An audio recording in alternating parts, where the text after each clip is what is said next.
You are now listening to Real Life Critics. Real Life Critics. With your resident cynic, Musa Abdullah. Peace, everybody. How you doing? This is Musa Abdullah from Real Life Critics giving you a little shout out. Haven't been on the air for a while because I've been trying to get a hold of this whole little editing thing, trying to beef up the show, make sure some things that I do look a little bit better, a little bit more professional. I'm trying. So work with me. It's a work in progress. So let me get straight to the point. I want to talk about two things. The first thing I'd like to talk about is this notion that your teachers are the end-all be-all. I've been in education for 15 years, and I'm here to tell you that if you're not challenging your teachers, the teachers of your children, then you're being a piss-poor parent. I just need to be very 100% honest with you. A lot of times, because we're taught as melanoid people to be subservient to people in authority, because we're taught that the people that are making decisions know everything. We don't challenge what we know to potentially be detrimental or harmful to our own children. I grew up in a household where in a Catholic school, I went to Catholic school for my primary schooling years, and I was told that the nuns knew everything, the priests knew everything, the teachers knew everything. And even though a lot of things were going on that were negative in the school, and I tried to report them to my mother, she didn't believe me because she fell victim to the whole "the teacher knows best" thing. As Black people, we look to our teachers to be extensions of our family. That's why I have encouraged in past videos for you to send your children to schools where the educators and the people in charge of them look like them, so there is a true family connection. Just because a person is in charge of your child does not mean they mean the best. When it comes to curriculum, you have to understand that curriculum is not set up to educate, it's truly set up to indoctrinate. It really is set up honestly to teach your child to be an employee, not an employer. It is teaching them to follow directions and follow instructions. That's why right now, as I have had a meeting today in my own school, which I am at currently, the push was for post-secondary education. We're talking about college. But what about those individuals who have a desire for trade, who want to go directly to the workforce, want to be an entrepreneur? There are no safety nets set up for them. So if you go by the guidance counselors, the social workers, and the teachers in your school, specifically and solely without having conversations with your child, without having directions, also without having a fail-safe plan of action in the event that he or she does not go to college, then you're setting your child up for failure. So when you start talking about courses such as social studies, history, some sciences, you need to teach your child to be challenging, to challenge the authority placed in front of them respectfully. They need to say, well, I don't understand that, or they need to have some type of avenue to say, I don't believe that may or may not be true from my own personal experiences. Most curriculum is not culturally relevant for us. It's set up for the dominant society. So you need to be very, very mindful of that when you start talking about what is being presented to your child. Not to mention, oftentimes, your teachers are the antithesis of your home, meaning that they are teaching things that you are speaking the exact opposite of in your household. So the child is thereby have to make a choice. Do I believe this woman who's in front of me for 8 hours a day, sometimes more, or do I believe my mother, who I love, but they've only imparted this information to me occasionally? Oftentimes you'll find that they'll choose a teacher, especially in a system where we're taught that white is right and it's white and I say so it can't be challenged or critiqued. Sometimes they'll choose that which you have imparted to them. So I think it's very, very important that you recognize that your teachers are human. I remember when I was growing up, I couldn't even imagine my teachers using the restroom. They just seemed so far above the human experience until I actually became a teacher. And I realized that we make more mistakes in the classroom than we're willing to admit.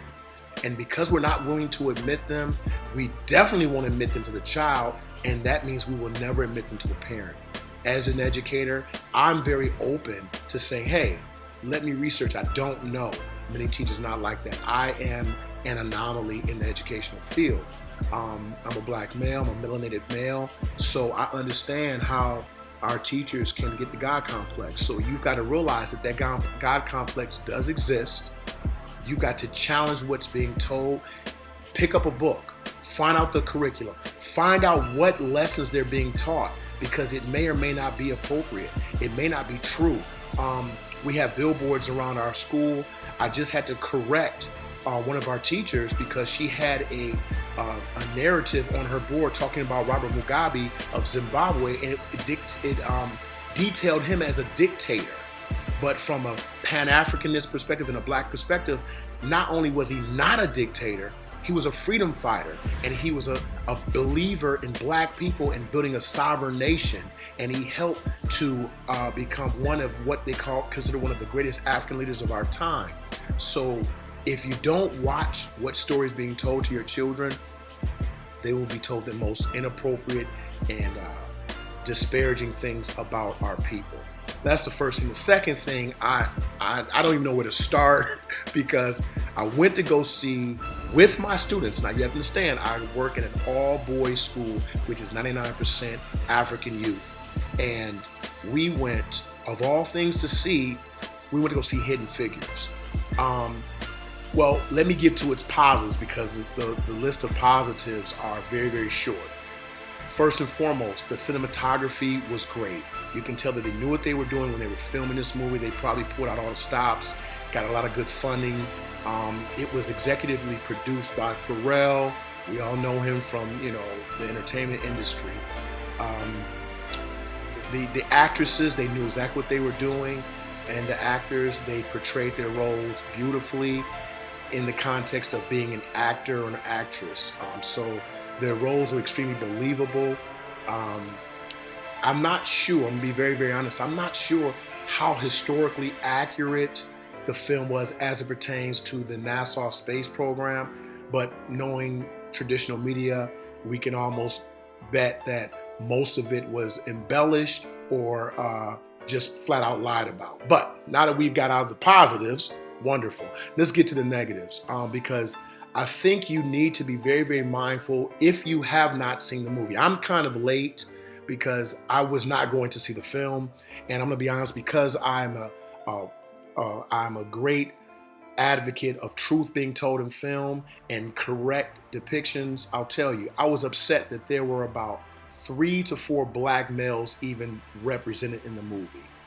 There's a little spoiler alert if you haven't seen it. 2 of them were married.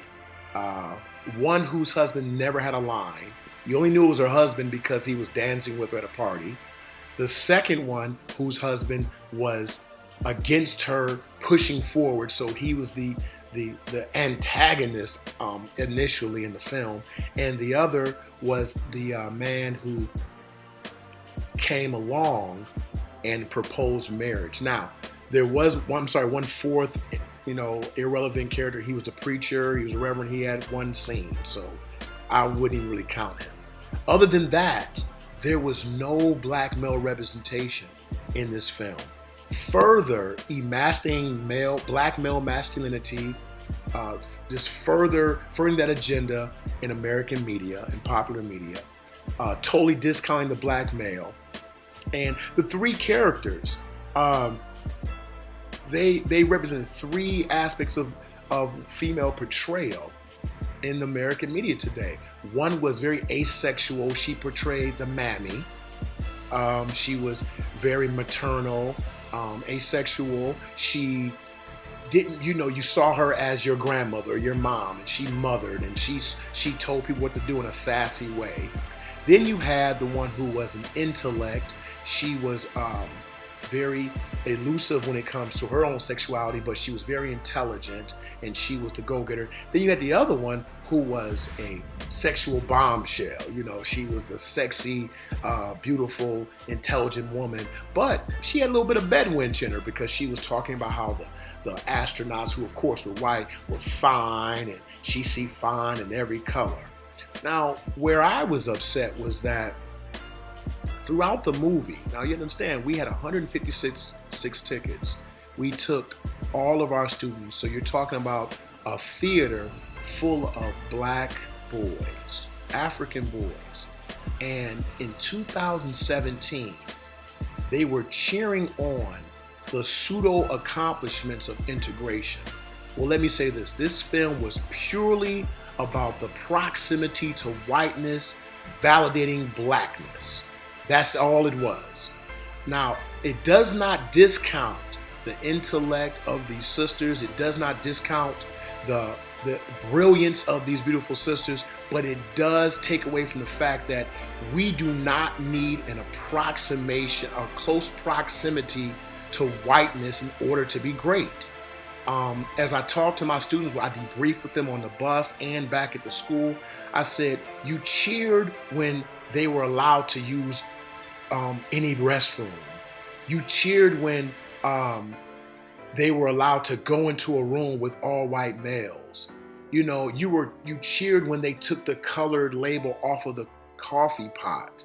But why not look at it from a different perspective and say, well, they got their own coffee pot. Let's make the best of that coffee pot, or bring in a better one. Do something for self. Having what the white male and female have does not mean that you're equal. It just means you have access. But as I stated to them, what's the point of allowing me to eat at the food counter with you if I don't have the money to buy the food?